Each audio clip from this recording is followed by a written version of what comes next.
presenting on a topic. I've already written the paper, but it's in Spanish, so bear with me. A lot of this had to be translated. Basically, I'm calling it the historical narratives at war, the stain behind the pen.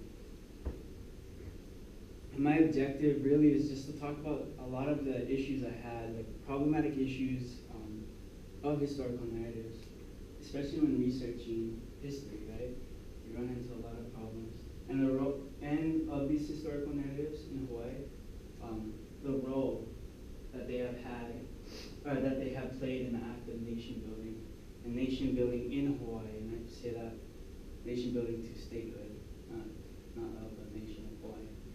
In doing so, hopefully we can let go of this tight grasp that we all like, oh, this is history, this is right, this is all it can be and nothing else.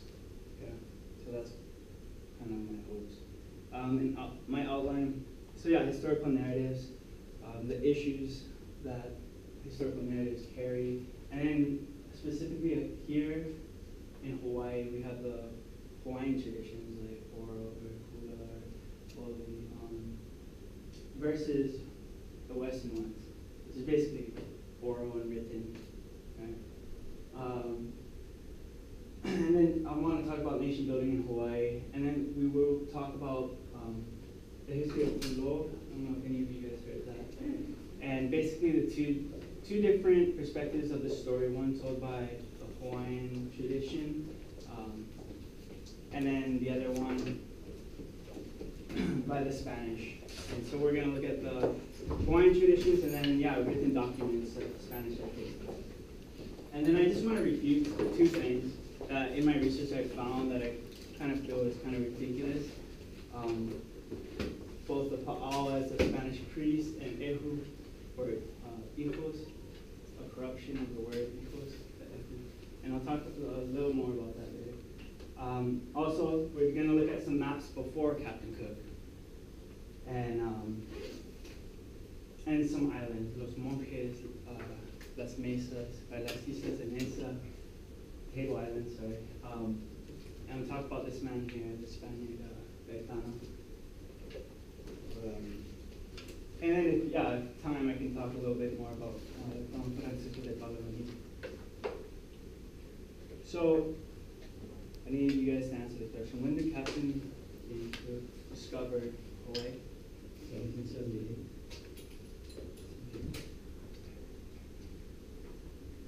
Bingo. Yeah. Again, we're going to be talking about a different, a pre-Cook Spanish contact, like the contact of the Spanish here before Cook in Hawaii. And then problematic issues with historical narratives. When you're starting any of this and you're starting research, the first thing that comes to that's an issue is who is the author. You want to know who it is. And you need to understand that every person when writing, when seeing or trying to perceive reality and then putting it and retelling reality, right? Retelling history, all of that, they are each person has filters, and they're hindered, or this author can be hindered by these filters, and they cannot escape it, right? So I just listed literary, philosophical, and religious filters that might keep them from saying something or even understanding a different way. Also, the social class of this author, very important. The agenda, of course. Why is he writing? What is behind, like, is he making money? Why is he writing this? Also, his audience, which is extremely important. Is it a fourth grade class, a textbook for them? Is that why he's writing this? Or is it for a king, like Christopher Columbus writing for the Queen of Spain? Translation and interpretation. I put this down because I think this is very important in Hawaii. And the keynote speaker today kind of shared a lot of what I was feeling in this sense. Hawaiian traditions, Hawaiian oral traditions is all that really existed before the arrival of the missionaries who brought along an alphabet, right? They had the sign language, but the alphabet came with the missionaries, and over time, King Kamehameha III, right? He proclaims that my kingdom will be a nation that reads, or a literate nation. And that is in the 19th century. So in the middle of the 19th century, right? You have this, in one generation, Hawaiians are reading, illiterate, they're smart, they're actively involved in newspapers. You see, for 100 years, give or take, I believe it's something like 168 newspapers. We always hear from like Dr. Pukea that rivaled what you would think of today as New York Times. So all of this is happening, but we need to understand that by doing so, by taking an oral tradition, by taking an oli, or taking a mele, or taking hula, and then trying to put it into a foreign concept like an alphabet, trying to put it into, pala, a document, a paper, to fit the West and the oppressors, right? All of that indeed changes it all. So I think, it's kind of funny because I have this on here too. I want you to think about that. How can that affect the original? And again, the olelo no yao, ika olelo no ke ola, ika olelo no kamakelia. In language there is life, and in language there is death. I also want to add to this that I believe in the lack of language there is also death. Meaning, when you're writing historical narratives, or when you're performing a Hawaiian tradition, and you purposely leave out something, or you purposely choose not to do something like that, what are you doing? And I want you guys to keep this with you and think about that. How can that affect reality, really? Nation building in Hawaii. All right, so I have these dates on here: 1893, 1898, and 1959. These are dates. If you lived here in Hawaii a little while, you'll know these dates pretty well. And I want to talk about the power of forgetting and how that is a tool. See, when I was in high school in San Diego, I went for 1 year, and I went to California, and I was like, yeah. And they gave me I was in history of the United States, and we finally got to Hawaii, and I was like, yeah, now I can show them. I'm not, I got this. And it was one paragraph on one page with one photo, and all it talked about was the annexation and the overthrow of Hawaii, and then something about like Duke. So I went on like, oh, okay. I didn't really think about it. And then I had these 1893, the year of the overthrow of the monarchy. Then 1898, the annexation of the Hawaiian Republic, right? And then in 1959 is their statehood. It's the year of statehood, right? When did I find out, and why don't I know why is this not taught? I grew up on Kauai. Why is it not taught in school about Wilcox, like the counter-revolution? And I was born in the hospital of Wilcox, I don't know about the year that follows. Prince Kohio. That's like PK's is where I surf every day. And so there's a power here of forgetting. We're forgetting to tell something. We're forgetting, just letting it go. And it's helped in the nation process, right? This nation building here into statehood. I mean, it works so well that this motto, the state motto, right? Was said again by Kamehameha III, right? And we take it today to mean that the life of the land is Perpetuated. Yeah, in righteousness, right? How powerful is the act of forgetting when this actually should mean and would mean and did mean, still does, that the sovereignty of the land is maintained, withheld, right, through righteousness, the sovereignty of the land. And now it's on the state quarter.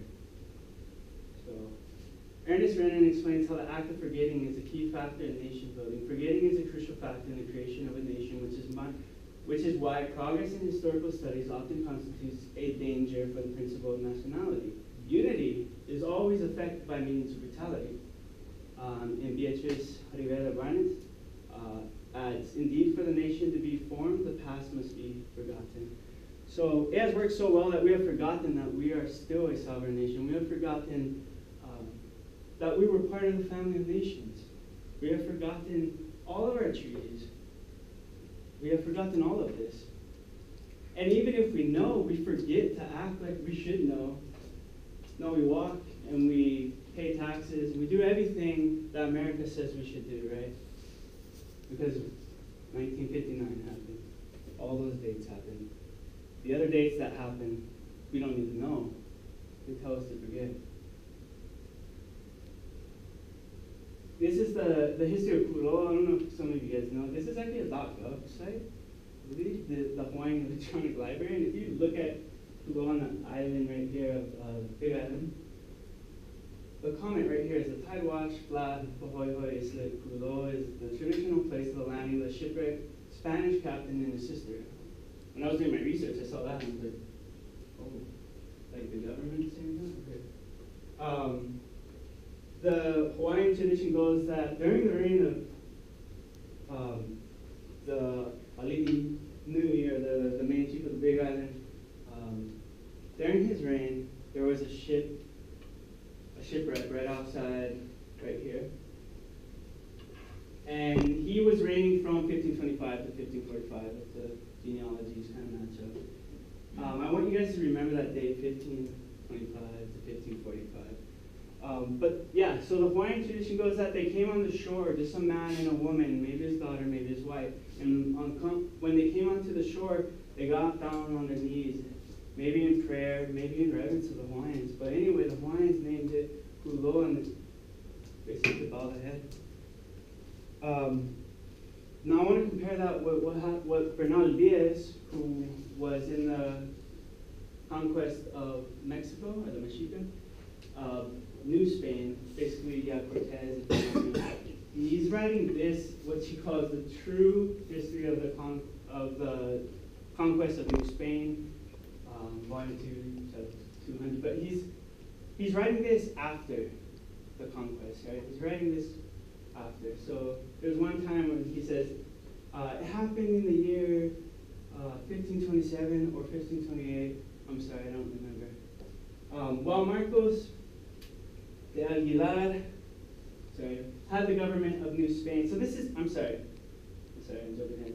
This, I want to say, I'm comparing this, and these dates coincide with the event that happened at Pulo, yeah? But this is from the Spanish written documents by Bernal Diaz. So, while Marcos de Aguilar had the government of New Spain, the Marquis de Valle Cortez fitted out 4 ships at Zacatula, Mexico. Only 3 ships sailed. The squadron was commanded by Abogado de Saavedra, who set his course for the Manuka Spice Islands in China. The fleet sailed on October 31st, 1527, sustained many losses, misfortunes, and hardships on the way to the Molucas Islands. I do not know the full particulars, but 3 years afterward, I met with a sailor who had been on board this fleet and who had told me of the many strange and surprising things of the citizens and nations he had visited during his voyage. In the month of May 1532, Cortez sent 2 ships from the port of Acapulco to make discoveries in the South Seas. They were commanded by Captain Diego Hurtado de Mendoza, who had the misfortune of mutiny among the troops. In consequence thereof, 1 ship, of which the mutineers took possession, returned to New Spain, Mexico, to the great disappointment of Cortez. As for Hurtado, neither he nor his vessel was ever heard again. I didn't add to this. After this, Cortez, I mean, he's paying these things. He sends another Armada to go search for Hurtado. And he commands him, go south, go look for Hurtado, and if you cannot find him, go north. A lot of these people, are, in little over than 30 years, 40 years, they would get to the Philippines, right? So they're discovering all of these nations are in the Pacific.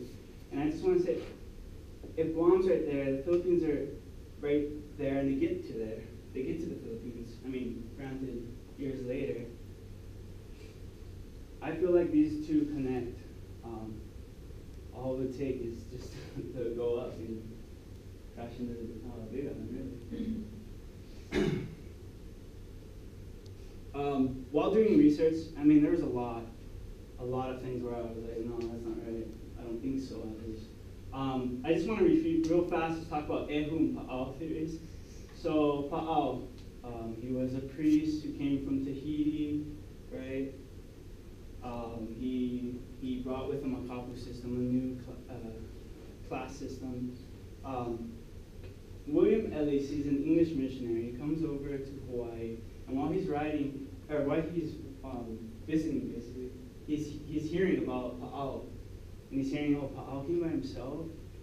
All these weird things about Pa'al, and he brought this religion, this kapu system, and so he thinks, oh, Pa'al must be a Spanish priest. And then he goes on to say, and there's stories of his son, Opiri, talking to some foreigners, some white foreigners, but just foreigners who had kind of like a name, Kama'aina, so they're not really foreigners. And he's translating. And so that proves it right there that he must be a Spaniard, and Opiri learned Spanish, and that's why he's talking to these people. I don't believe so, no. I think Pa'al's from Tahiti, or from lo que sea, wherever, you know, but he's from Polynesia. And then I just refuted real fast with Tales from the Night Rainbow. I don't know if it's kind of like the story from Molokai and the people, and she speaks about, the author speaks about Pa'al, and she keeps saying that we knew Tahitians. Pa'al, yeah, he did dress in white, which was kind of weird because that's a symbol of lacking life, but we know Tahitians, but he's Tahitian, you know, and that's their that's what they have been taught there. And then Ehu for equals. So Ehu, Henry Pierce in his article, The Discovery of Hawaii, goes on to say that, oh, Ehu is this complexion of the native Hawaiian race who's a little lighter, and they have the sandy colored hair. Ehu is possibly a corruption of the Spanish word equals, because the Hawaiian language contains words of unmistakable Spanish. Yeah. All this guy had to do was go to like Samoa, go to Tonga, go to New Zealand, and he would have said, oh, they use Ehu too. Yeah, Ehu is a Polynesian word. So just real fast, there's many that I found. Here's this Ehu and all its meanings from Samoan, Maori. So maps, this is pre-Cook in Hawaii. So